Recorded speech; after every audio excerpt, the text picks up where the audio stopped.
নমস্কার, welcome to স্টোরিও line. সকল শ্রোতা বন্ধুদের ভালোবাসা ও প্রশ্রয় নিয়ে শুরু করব স্টুডিওর আজকের নিবেদন।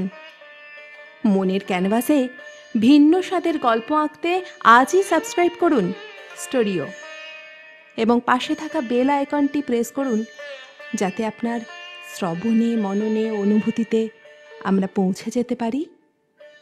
শুরু করছি আজকের নিবেদন প্রেমেন্দ্র মিত্রের অন্যতম ছোট গল্প শুধু কেরানি। গল্প পাঠে এবং আবহতে সোমাঞ্জন এবং আমি মোনালিসা। শুরু করছি আজকের নিবেদন শুধু কেরানি।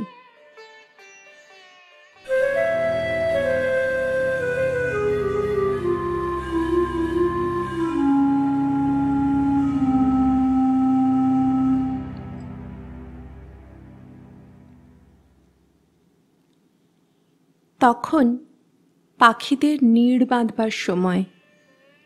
চঞ্চল পাখিগুলো খড়ের কুটি, ছেঁড়া পালক, শুকনো ডাল মুখে করে উৎকণ্ঠিত হয়ে ফিরছে। তাদের বিয়ে হলো।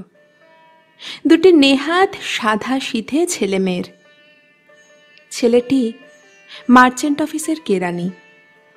বছরের পর বছর ধরে বড় বড় বাঁধানো খাতায় গোটা গোটা স্পষ্ট অক্ষরে আমদানি রপ্তানির হিসাব লেখে। মেয়েটি শুধু একটি শ্যামবর্ণ সাধারণ গরিব গৃহস্থ ঘরের মেয়ে, সলজ্জ, সহিষ্ণু, মমতাময়ী। আফ্রিকা জুড়ে কালো কাফরি জাতের উদ্বোধন হুঙ্কারে সাদা বরফের দেশের আকাশ কেমন করে শিউরে উঠছে, সে খবর তারা রাখে না। হলুদ বরণ বিপুল মৃতপ্রতিম জাতি একটা কোথায় কবরের চাদর ছুঁড়ে ফেলে খাড়া হয়ে দাঁড়িয়েছে তাজা রক্তের প্রমাণ দিতে, সে খোঁজ রাখবার তাদের দরকার হয় না। তারা বাংলার নগণ্য একটি কেরানি আর কেরানির কিশোরী বধূ। আসন্ন যৌবনা মেয়েটি স্বজনহীন স্বামীর ঘরে এসে গৃহিণী হল। প্রেমের কবিতা তারা লেখে না। পড়বার ফুরসত বা সুবিধাও বড় নেই। দুজনে দুজনকে সম্বোধন করতে নব নব কল্পনালোকের সম্ভাষণ চয়ন করে না। শুধু ওকে বলে ও গো। সকালবেলা স্বামীকে খাইয়ে দাইয়ে হাতে পানের ডিবেটি দিয়ে দরজা পর্যন্ত এগিয়ে দিয়ে মেয়েটি একটি দরজার আড়াল থেকে ঈষৎ মুখ বার করে সলজ্জ একটু করুণ হাসি হাসে। ছেলেটিও ফিরে চেয়ে হাসে। কোনোদিন বা মেয়েটি বলে মৃদুমধুর স্বরে, ওগো তাড়াতাড়ি এসো, কালকের মতো দেরি করো না। বাহ, কাল তো মোটে আধ ঘন্টা দেরি হয়েছিল। বললুম তো, রাস্তায় ট্রামের তার খারাপ হয়ে গেছিল বলেই একটু দেরি হলেই বুঝি অমনি অস্থির হয়ে উঠতে হয়। হ্যাঁ, আমি বুঝি অস্থির হই। সন্ধ্যায় দরজায় একটি টোকা পড়তে না পড়তেই দুটি উৎসুক হাতে দরজাটি খুলে যায়। সারাদিনের পরিশ্রম শ্রান্ত ছেলেটি ধীরে ধীরে গিয়ে পরিচ্ছন্ন বিছানায় একটু বসে আপত্তি করে বলে, না গো, তোমায় জুতোর ফিতে খুলে দিতে হবে না। তা দিলেই বা, তাতে দোষ কি? ওটা কি আমি নিজে পারি নে? তা হোক, তুমি চুপ করো দেখি।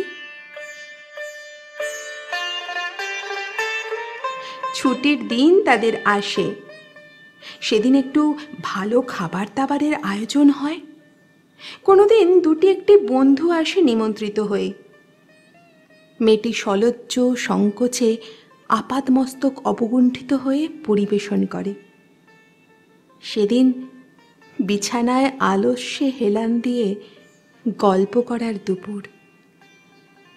জ্ঞানাভিমানহীন কেরানি আর কেরানি প্রিয়ার সাধারণ আনন্দ আলাপ। জটিল তর্কের দুরূহ সমস্যার গোলকধাঁধায় তারা ঘুরে ঘুরে হয়রান হয় না, সহজেই সেসব মীমাংসা করে ফেলে। মেয়েটি হয়তো জিজ্ঞাসা করে, আচ্ছা, মশা মারলে পাপ হয় তো? নিশ্চয়ই, আর মেরো না। বেশ, কিন্তু রোজ যে মাছগুলো মেরে খাও, পাঁটার মাংস খাও, তার বেলা? বা, ও যে আমাদের আহার, যা আমাদের আহারের তা খেলে কি পাপ হয়? তাহলে ভগবান আমাদের আহার দেবেন কেন? ও, ওদের বাড়ির বউরা কাল বেড়াতে এসেছিল। ওরা বলছিল কোন গণৎকার নাকি গুনে বলেছে আর 10 দিন বাদে পৃথিবীটা চুরমার হয়ে যাবে একটা ধূমকেতুর সাথে ধাক্কা লেগে। সত্যি? মেয়েদের যেমন সব আজগুবি কথা, চোরমার হয়ে গেলেই হলো কি না? আমিও বিশ্বাস করিনি। আর একবারও তো অমনি গুজব উঠেছিল, তখন আমাদের বিয়ে হয়নি। এমনই তর তাদের ছুটির আনন্দ গুঞ্জন। একদিন ছেলেটি ট্রামের পয়সা বাঁচিয়ে হেঁটে এলো। সেই পয়সায় রাস্তার মোড়ে একটি গোড়ের মালা কিনলে। ঘরে এসে হঠাৎ মেয়েটির খোঁপায় জড়িয়ে দিয়ে বললে,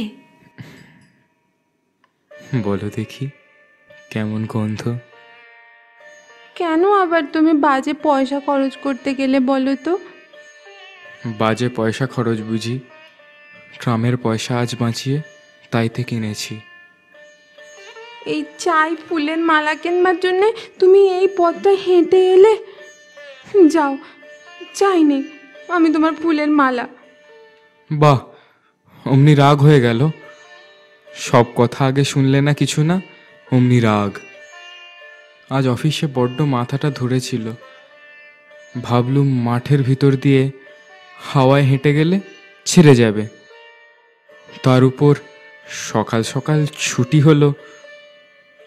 এ কি এতই অন্যায় হয়ে গেছে? বেশ, যা হোক। আমি রাগ করলুম কোথায়? তুমি মিচিমিচি ফুলের মালা কিনবার জন্য হেঁটে এসেছো ভেবে।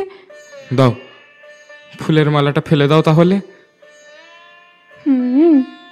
ফেলে দিচ্ছি, এই যে। বাবা, একটা ভালো কথা তোমায় বলবার জো আছে। একদিন একটু বেশি জ্বর হলো মেয়েটির। তারপর দিন আরও বাড়ল, তারপর দিনও কমলো না। অফিস যাবার সময় উৎকণ্ঠিত হয়ে ছেলেটি বললে, এখানে এমন করে কি করে চলবে? দেখবার একটা লোক নেই। এই বেলা তোমার বাপের বাড়ি যাওয়ার বন্দোবস্ত করি। না না, ও কালকে সেরে যাবে। তুমি অফিসে যাও, ভাবতে হবে না।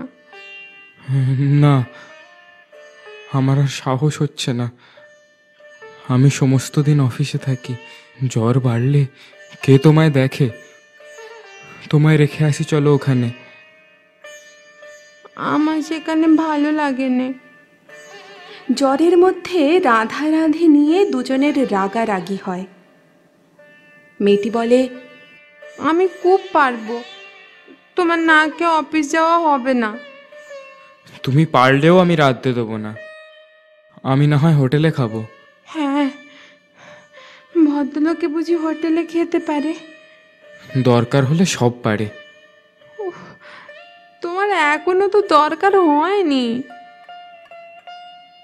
যে আজ রাঁধবে সে আমার মরা মুখ দেখবে। তুমি অবুজের মতো জেদ করলে, তাই না আমি দিব্যি দিলুম। লক্ষ্মীটি, রাগ করো না। আচ্ছা, ভেবে দেখো দেখি, আগুন তাতে রেধে যদি তোমার জ্বর বেশি বাড়ে, তখন তো আমারই কষ্ট বাড়বে। এখন তো একদিন রান্না পাচ্ছি না, তখন তো কত দিন পাবো না। সে তো আমারই কষ্ট। তুমি ভালো হয়ে যত খুশি রেধো না, আমি কি বারণ করছি? বেশ তো, খুব হয়েছে, দিব্যি দিয়েছ। আমি তো আর রাঁধতে যাচ্ছি না। সেবারে জ্বর আপনা থেকেই ধীরে ধীরে সেরে গেল। তাদের রাগারাগির পালাও এমনি করে সমাপ্ত হল। নতুন নীড়ে তখন অচেনা অতিথির সমাগম হয়েছে, একটি খোকা। কিন্তু মেয়েটির আর বাপের বাড়ি থেকে আশা হয়ে উঠছে না। অসুখ আর সারতে চায় না। বাপ মাও অসুখ শুদ্ধ মেয়েকে ছেড়ে দিতে রাজি হয় না। ডাক্তারি ধাত্রী বলে সুতিকা। ছেলেটি বন্ধুদের কাছে উৎকণ্ঠিত হয়ে জিজ্ঞাসা করে বেড়ায়, হ্যাঁ ভাই, সুতিকা হলে কি বাঁচে না? মেয়েটি দিন দিন আরও কাহিল হয়ে যেতে লাগলো। বিছানা থেকে আর ওঠবার ক্ষমতা রইল না ক্রমে। ছেলেটি রোজ অফিসে দেরি হবার জন্য বকুনি খায়, হিসাব ভুলের জন্য তাড়া খায়। কিন্তু তারা সৃষ্টির বিরুদ্ধে, ভগবানের বিরুদ্ধে এই অকারণ উৎপীড়নের জন্য বিদ্রোহী হয়ে উঠতে জানে না। নির্দোষের ওপর এই অন্যায় অবিচারে, বিধাতার পক্ষপাতিত্বে ক্ষিপ্ত হয়ে অভিশাপ দেয় না সংসারকে। মানুষের কাছে তারা মাথা নিচু করে চলে, বিধাতার কাছেও। মেয়েটি কোনোদিন স্বামীকে একলা কাছে পেয়ে করুণ কাতর চোখে তার মুখের দিকে চেয়ে বলে, হ্যাঁ গা, আমি আর বাঁচব না।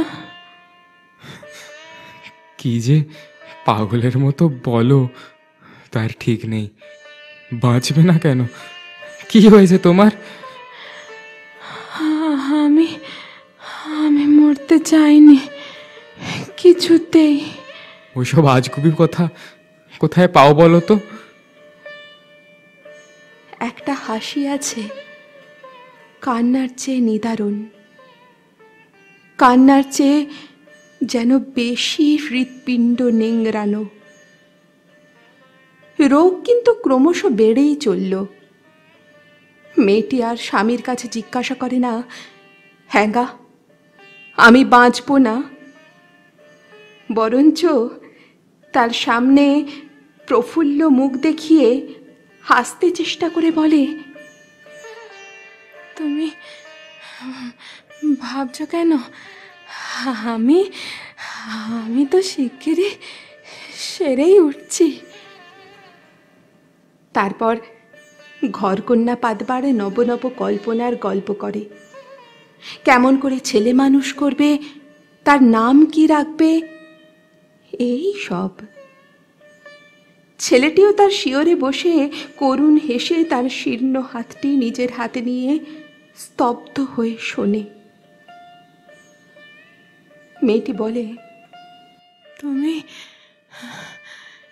ভেবে ভেবে মন খারাপ করো না, আমি ঠিক সেরে উঠব। কই, আমি ভাবিনে তো। সেরে উঠবে না তো কি, নিশ্চয়ই উঠবে। কিন্তু তারা বুঝতে পারে এ ছলনা দুজনের কারোরই বুঝতে বাকি নেই। তবু তারা পরস্পরকে সান্ত্বনা দিতে এই করুণ ছলনার নিষ্ঠুর মর্মান্তিক অভিনয় করে। তারপর লুকিয়ে কাঁদে। তবু ছেলেটিকে নিত্য নিয়মিত অফিসে যেতে হয়। বড় বড় বাঁধানো খাতাগুলোর নির্ভুল গোটা গোটা অক্ষরগুলো নির্বিকারভাবে চেয়ে থাকে। তেমনি হিসাবের পর হিসাব নকল করতে হয়। তাড়াতাড়ি ঘরে ফেরবার জন্যে প্রাণ আকুল হয়ে উঠলেও ছেলেটি হেঁটে আসে। ট্রামের পয়সা বাঁচিয়ে ফুলের মালা কিনবার জন্য নয়, অসুখের খরচ জোগাতে। কোনো সময় হয়তো একবারটি মনে হয়, যদি সে এমন গরিব না হতো, আরো ভালো করে ডাক্তার দেখিয়ে আরো একটু চেষ্টা করে দেখত। শুধু সেদিন জ্ঞান হারাবার আগে মেয়েটি একটিবারের জন্যে এতদিনকার মিথ্যা করুণ ছলনা ভেঙে দিয়ে কেঁদে ফেলে বললে,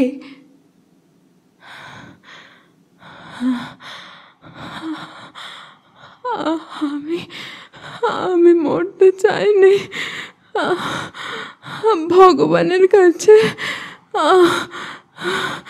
ভগবানের কাছে রাত দিন কেঁদে জীবন ভিক্ষা চেয়েছি, কিন্তু কিন্তু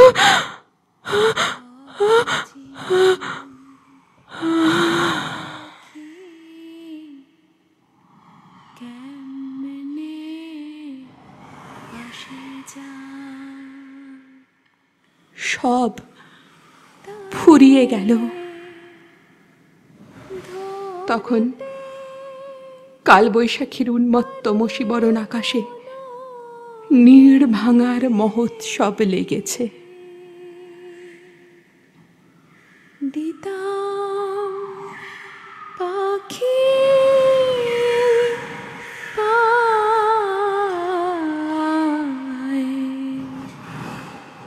কেমনে আসে যায়।